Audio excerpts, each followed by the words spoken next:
नमस्कार दोस्तों, एक बार फिर आपका शिक्षा विभाग के यूट्यूब चैनल में आपका स्वागत है। आज की इस वीडियो में हम जानेंगे कि हाई स्कूल इंटरमीडिएट परीक्षा 2025 में नकलविहीन करने के लिए सरकार ने क्या-क्या कदम उठाए हैं और क्या-क्या करना चाहिए, किसको कितनी कारावास होगी, इस विषय में चर्चा करते हैं।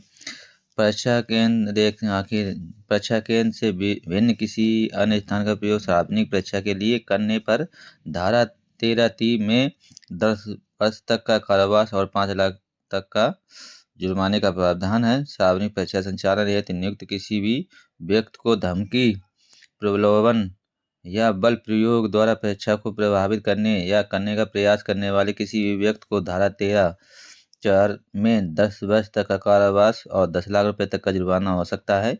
और साल भर गिरोह के व्यक्ति द्वारा ऐसा करने पर धारा 13(5) में आजीवन कारावास और 1 करोड़ तक के जुर्माने का प्रावधान हो सकता है।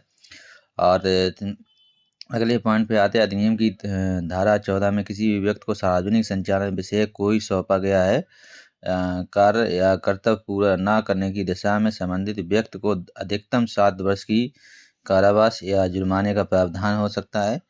यदि परीक्षा के संचालन में अपने कर्तव्यों के आधार पर प्राधिकृत व्यक्ति परीक्षा केंद्र पर परीक्षार्थी को प्रश्न पत्र खोलने और वितरित करने के लिए नियत समय से पूर्व प्रश्न पत्र को खोलेगा या कोई व्यक्ति निरस्कार के आधार पर ज्ञात कोई जानकारी किसी को देगा तो संबंधित व्यक्ति को धारा 13(3) में 10 वर्ष तक का कारावास और 5 लाख तक का जुर्माना हो सकता है।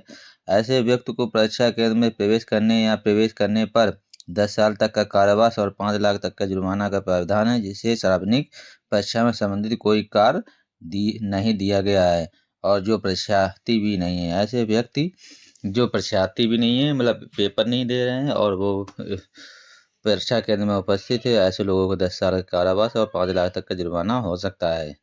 और अगला पॉइंट आते हैं। परीक्षा संस्था के अधिकारी कर्मचारी अथवा परीक्षा के संचालन के लिए लगाए गए संस्था के प्रबंधन कर्मचारी द्वारा परीक्षार्थी को अनुचित सहायता देने या देने का प्रयास करने पर 10 साल तक के कारावास एवं 10 लाख तक के जुर्माने का प्रावधान होता है। तो दोस्तों, आगे ध्यान रखना है, नकलविहीन परीक्षा के लिए इतनी कठोर कारावास दंड के नियम रखे गए हैं। इसलिए बहुत बहुत धन्यवाद। वीडियो अच्छा लगा तो वीडियो को शेयर करें, सब्सक्राइब करें, करना ना भूलें, कमेंट